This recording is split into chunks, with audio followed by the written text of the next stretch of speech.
Mag-subscribe ka na!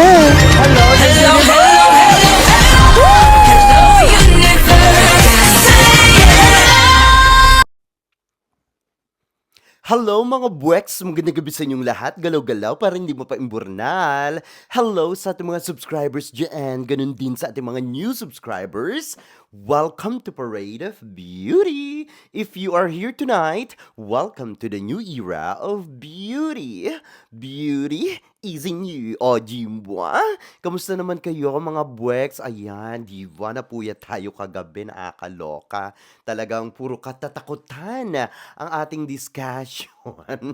Nawala na tayo sa sirkulasyon ng ating pinaka-main topic kagabi. But anyway, nag-enjoy naman ako, no? Kumbaga, balik tanaw yan. But anyway, hello po sa mga nanonood dyan. 1 million viewers! Grabe, na-miss ko kayo. Charot. Kamusta naman? Please don't forget to subscribe to my channel. Click your notification bell para mas updated kayo sa ating mga chika everyday and night sa mundo ng pageantry. And please like this video. Thank you sa mga nag-like sa inyo. Sa mga hindi pa, kung ayaw may stroke, galaw-galaw, para hindi mo pa imburnal. Ayan, di ba? Para hindi mo pa imburnal, para hindi may stroke, di ba? So like, chop, chop, chop, ganon, di ba? Anyway, ito na nga, no, nakakaloka nga ito mga bweks. Kagabi nakita ko 'to after ng live natin. Actually, pinanood ko siyang paulit-ulit kasi yung salita ni Bawang, eh, siyempre Vietnamese yun 'no. Pero bago tayo pumunta diyan, um, balikan muna natin yung mga, anong tawag dito, yung mga binuga ni Papa Nawat Giwa, yung kanyang mga patama dito sa Miss Cosmo organization during Miss Universe 2025 in Thailand press conference. Nakakaloka ito, no? Kasi talagang parang ang nangyayari na ngayon, eh talagang palala na ng palala ang bardagulan between sa Miss Grand International, kasama na ha, kasama na rin ang Miss Universe organization. Itong dalawang ito ay talaga namang nagsanib puwersa na at ngayon. At syempre, itong dalawang ito nagsanib puwersa, ang kanilang ang kalaban ay walang iba ang kundi ay Miss ano, ano ba yan, nabulol ako. Naghalo-halo yung mga sinasabi ko. Kundi ang Miss Cash Mo, di ba? But anyway, yung kay Bawang naman, kumbaga yung salita niya doon, siyempre Vietnamese yun, di ba? So anyway, meron naman siyang subtitle kaya talagang na-gets ko yung mga buga ni Bawang. Pero eto, balikan muna natin para kung nakalimutan niyo na ang mga buga ni Papa Nawat, nandito 'yan at ating balikan. Ayan kung paano siya tumalak, kung paano siya pumuksa, di ba? Talagang galit na galit ang Papa Nawat. Panoorin niyo ito ang mga buweks. And please do not copy Miss Universe. Miss Universe is only one and only with Miss Grand International. If you want to see the entertainment pageant, come to Miss Grand International. Very fun. But if you want to see the elegant, the most top class pageant is Miss Universe. And the rest is they are copy. Once again, they are copy. Some person moving there, some person want to shine, some person she was working with Miss Universe, but she won't survive. So she fly around the world to stay somewhere to copy Miss Universe. Sorry, we are so far. I cannot see you anymore. Okay? O, 'di ba? Ibang klase talaga si Papa Nawat 'pag bumubuga, no? Kasi itong si Papa Nawat 'pag ano 'yan, 'pag talagang galit 'yan, talagang nagsasalita 'yan, napaka-ano niya, napaka-upfront, napaka-straightforward, 'di ba? Walang takot 'yang bumuga. Pero alam niyo, sa totoo lang, 'no, yung mga sinasabi naman ng matanda, sa totoo lang, 'no, kaya galit na galit siya sa ano, sa Miss Cosmo. May katotohanan naman talaga, 'di ba? Kaya galit na galit ang matanda. Siyempre kababayan niya si Alo the Universe, siyempre talagang dun niya siyempre yun yung kakampihan niya at saka siyempre nga nag-connive na ang Miss Universe organization at saka Miss Grand International, 'di ba? Sa totoo lang si Papa Nawat very ano siya, very supportive. Katulad nga ng sinabi niya sa kanyang, My Day sa anong tawag dito, sa Instagram. supportive talaga siya sa mga baguhang pageants. Pero siyempre, ayun nga 'no, ayaw niya na mga may ganyan-ganyan pero 'di ba, sinasabi naman ng iba na siya naman yung kumapi sa Miss Universe. But anyway, eto nga 'no, hindi na natin maialis yan kay Papa Nawat because Papa Nawat, all he wanted to do now, I mean, all he's doing right now is to protect the organizations, yung Miss Universe at saka yung Miss Grand International. So, sa part na yon hindi ko na siya questionin. Pero eto lang 'no, tulad nga ng sinasabi ko, ayoko nakikita ng ganyan si Papa Nawat kasi 'pag naggaganyan siya, katulad dati nung siya ng mga Pinoy 'no, siyempre 'di ba tumatalak ito sa TikTok account niya 'di ba, sa kanyang ano doon sa pa-live niya. So ngayon nahinto 'yun kasi wala namang masyadong nambaba sa kanya 'di ba? Kasi nga ang ganda ng track record natin ngayon sa ano, sa Miss Grand International nung last year. Personally sa akin, ayoko siyang nakikitang ganyan kasi tulad na 'yan 'no, kumbaga bumuga siya, siyempre siya, lalo na ng mga Vietnamese and then especially yung mga Vietnamese and mga Indo 'no, kasi nga wala na yung ano, eh, wala na yung, Miss Grand Indonesia ni Jid Madila kay Papa Nawat 'no, so wala ngayon. Ewan ko kung babalik pa sila, but anyway mukhang hindi na kasi nga siyempre si Jid Madila, itong si Ivan Gunawan mukhang talagang nagtampo na kay Papa Nawat kasi nga 'di ba, parang ano, anong tawag dito, um, ano ba yung mga chika-chika noon na parang ayaw ni Papa Nawat kumuha si Jid Madila ng franchise ng Miss Universe kasi nga conflict nga siya, 'di ba? Conflict of interest, ganyan-ganyan. Pero ngayon itong si Papa Nawat, siya naman ngayon yung kumuha ng franchise ng Miss Universe Thailand, 'di ba? So kaya naman nagpasaring din itong si Jid Madila sa kanyang Instagram account, ganyan-ganyan. So parang merong ano talaga, merong ano na sa kanila, meron ng issue-issue. So I don't know kung babalik pa si Ivan Gunawan sa Miss Grand International. But anyway, back dito sa sinabi ni Papa Nawat. Sa totoo lang, tama naman si Papa Nawat kasi naman itong si Bawang, obvious na obvious naman talaga na ginagaya ng bonggang-bongga ang Miss Universe organization, 'di ba? Hindi naman natin maikakaila 'yan, 'di ba? Halatang-halata naman. Kumbaga itong si Bawang eh pakunwari pa, 'di ba? Kunyari parang ano, parang hindi niya ginagaya pero sa totoo lang eh kitang-kita naman natin yung kanyang mga pinaggagagawa sa ano, 'di ba, sa Miss Cosmo, 'di ba? Anyway mga boss, eto nga yung nakita ko kagabi 'no, yung sinabi ni ano, ni Bawang sa press conference ng Miss Cosmo kagabi lang ito, 'di ba? Nakakaloka itong mga bugahan ni Bawang. Talagang ano, ay naku nung napanood ko yun kagabi sabi ko, "My God," parang alam mo yun, parang ang linis-linis niya kagabi parang akala mo talaga, eh, alam niyo yun? Natatawa talaga ako. But anyway, eto panoorin niyo ito mga boys kung hindi niyo pa nakikita. Panoorin niyo ito, Câu chuyện là có những cái phát biểu, những cái phát ngôn liên quan tới việc là cuộc thi Miss Cosmo có copy cuộc thi khác hay không. Thì quan điểm và cách thức tổ chức của chúng tôi từ trước đến giờ luôn rất là rõ ràng.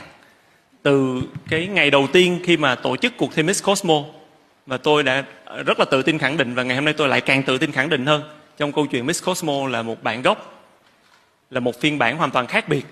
Từ cách thức tổ chức, từ thông điệp Impactful Beauty, từ những lễ hội, những hoạt động, những chương trình, từ biểu tượng cho tới sân khấu của Miss Cosmo.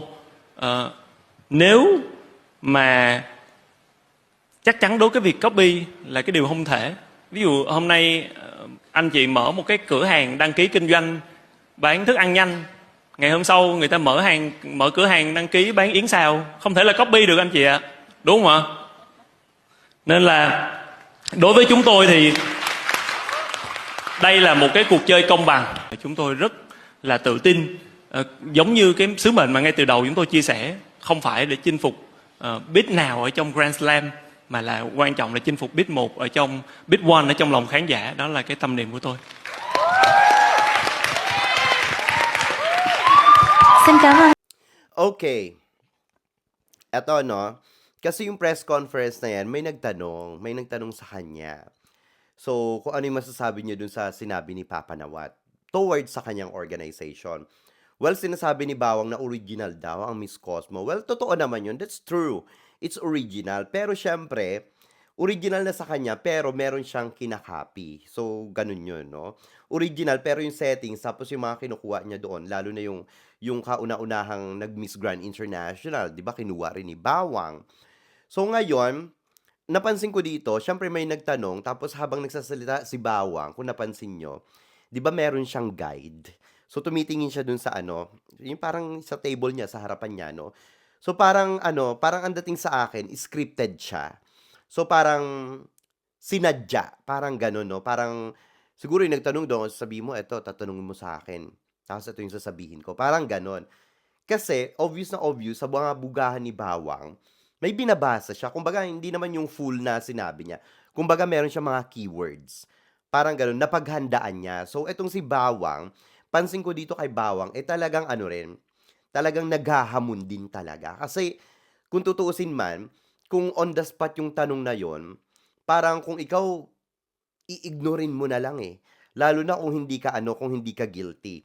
Tapos kung on the spot talaga yung tanong na yon, hindi ka titingin doon sa keywords mo. Kasi tumitingin ka dun sa baba, eh, 'di ba? So ibig sabihin, napaghandaan mo ito, 'di ba? Ibig sabihin, obvious na scripted siya. Sinadya. Siguro sinabihan niya, "Tanong mo sa akin 'to, ito yung sasagot ko," ganyan, ganyan. "Handa ako," ganyan, ganyan. Para ma-address yung buga ni Papa Nawat sa kanya, yung issue-issue, 'di ba?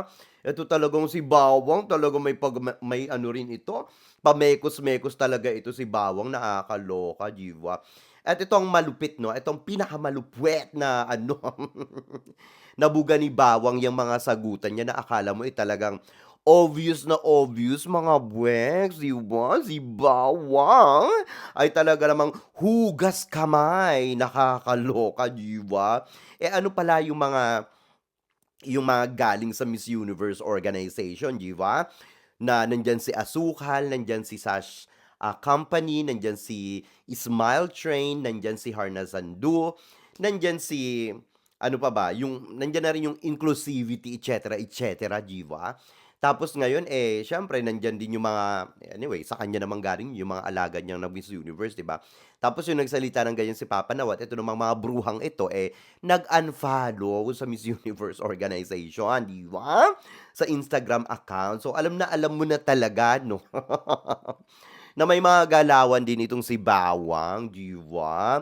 Nakakaloka. Sa totoo lang mga Wex 'no, sa totoo lang si Bawang din naman ang nagsimula niyan, eh.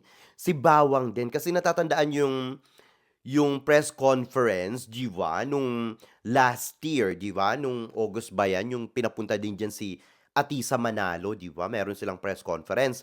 Tapos ini-introduce ni Bawang itong ano, itong Miss Cosmo 'no, organization. Yung mga paano niya, mga pasabog niya, mga paek-ek niya, ganyan-ganyan, 'di ba? Yung mga papremyo, et cetera, 'di ba? Ta's nabanggit niya pa na dapat daw may bibilhin siyang isang, anong tawag dito, isang organization. Kaya nga lang ganito, ganyan, ganito yung nangyari, may umepal, ganyan, ganyan, hanggang natanggal siya dun sa organization na yon. Eh, siyempre hindi naman mga syungaarts yung mga tao, 'di ba? Ta's pinapatamaan niya pa dun si Halu the Universe, 'di ba? Kumbaga hindi naman mga syungaarts yung mga tao, alam naman ng mga ibig sabihin yung mga pageant fans, especially yung talaga mga super fan 'no, ng pageants internationally. Kumbaga, alam naman natin lahat kung ano yung franchise na hawak-hawak ni Bawang, 'di ba? At saka kung saan siya natanggal, 'di ba? So alam ng buong mundo, ng mga pageant fans sa buong mundo kung sino yung pinapatamaan ni Bawang. So sa totoo lang, etong si Bawang talaga ang nag-umpisa ng lahat ng ito, 'di ba? Yung ganyang mga pasaring, 'di ba? Tapos yung mga ganyang paandar, dinala pa si Atisa Manalo diyan, yung pala gagamitin lang ang Pilipinas, 'di ba? Nakakaloka itong si Bawang 'no? Tapos yung mga bugahan niyang ganyan parang akala mo, eh, inosente, 'di ba? Ito namang mga bitchin na super supportive, hindi ko rin naman sila masisi 'no, itong mga kapitbahay natin. Sobrang supportive sila kay Bawang. Siyempre kababayan nila 'yan, 'di ba? And aside from that, siyempre feeling nila ang Miss Cosmo, eh, major pageant na agad daw, 'di ba? Nakakaloka talaga 'tong mga bitchin na ito. Sinasabi nila na 'wag na daw magpadala ng mga any pageants, international pageants sa Thailand, ganyan-ganyan. Kasi daw, ganyan daw ang anong tawag dito, ang tira sa kanila ni Papa Nawat, ganyan. Kasi daw kung magpapadala pa sila ng kandidata like sa Miss Grand International or Miss Universe, hindi daw ito aarangkada. Kasi daw, syempre, alam daw ng organization ng Miss Universe at saka ng Miss Grand International na from Vietnam ito at talaga daw ililigwak. Kung yan naman ang mangyayari, ganun talaga, no? Wala tayong magagawa doon, GY. Kasi yung mga kalahi ni Bawang, tinitira nga si Halu at saka si si Papa Nawat. Kung personalan na yung labanan, good luck na lang, no? Kasi naman, ito naman talaga si Bawang ang nagsimula ng apoy, GY. Talaga namang naglalagablab ang bardagulan between Bawang at Papa Nawat, GY. So magkakaalaman na lang ito sa October, November, and December. Kasi nga syempre, Miss Grand International sa October, sa November naman ang Miss Universe, at ito namang Miss Cosmo ay sa December, diba? Talagang ang ginawa ni Bawang, hinuli niya yung kanyang organization, yung kanyang competition. Kasi nga, tingnan niyo 'di ba? Hinuli niya para makita niya talaga yung Miss Universe, Miss Grand International, kung ano yung papasabugin nito, 'di ba? Sa coronation nila, 'di ba? Sa kanila mga events, ganyan-ganyan, 'di ba? Tapos ngayon, syempre, siguro balak ni Bawang na higitan, 'di ba? Pero tingin ko kaya naman yan ni Bawang kasi nga nung last year ang ganda ng production nila, 'di ba? Pero yung mga events na mga pinangako nila na mga ganito ganyan, syempre nagpunta ako doon, parang walay naman mga buweks. Wala naman tayong masyadong nakitang kaganapan ng mga girls. Kahit nga yung mga restaurant na mga mamahalin, parang wala naman tayo nakita mga ganun ganyan, di ba? Parang puro ganito lang, punta lang doon. Anyway, nagkaroon kasi ng bagyo dyan sa sa Vietnam. Pero yung nasa Ho Chi Minh na sila, parang wala naman sila masyadong exposures. Doon lang sa parang doon lang sa festival ek-ek nila tapos preliminary na. Tapos gumuho pa nga yung stage, tapos natatawa ako. Gumuho pa nga yung stage tapos ang daming nasaktan diyan, siyempre si Atisa Manalo din, na ayun na nilaro ng bongga, jimwa. Tapos ngayon, ayun, 'di ba, yung finals nila ended up outdoor na, ganyan, ganyan. But in fairness, ang ganda naman ng stage, 'di ba? Pero I don't think so na gano'n kadali malamon na Miss Cosmo Organization ang Miss Grand International, lalong-lalo na ang Miss Universe. Kasi itong mga ito, talaga naman matatagal na sa industriya ng pageantry. Kaya itong mga bugahan ni Bawang na parang kung umasta siya, kala mo talagang siya na yung di ba, number one pageant, yung organization niya. I don't think so. Kahit na itong Miss Grand International, kung hindi nga di ba, parang magdadalawang dekada na ito, di ba? So parang 13th year na din nila ngayong taon. Eto si Bawang nung last year lang nag-umpisa, 'di ba? So etong si Bawang feeling ko ay mga vichin, 'no? Parang pare-pareho sila mga dilulo sa totoo lang, 'no? Sila na yung sumunod sa sa mga Hindu. Kung di man sumunod, siguro sila na yung nangunguna ngayon sa pagkadilulo, 'no? Yung pagkaka self-proclaimed nila na etong Miss Cosmo major pageant na daw at lalamunin daw nito yung Miss Grand International at saka Miss Universe. Tingnan natin kung talaga malalamon nila, 'di ba? Nakakaloka. But anyway, mga buweks, ano masasabi nyo dito sa ating mga chika ngayong gabi? Mag-ingay kayo sa ating comment section para makita ko rin ang inyong mga opinion. Hanggang sa susunod natin mga chika-chikahan. Bye for now, mga buweks, and I love you all. Bye! See ya!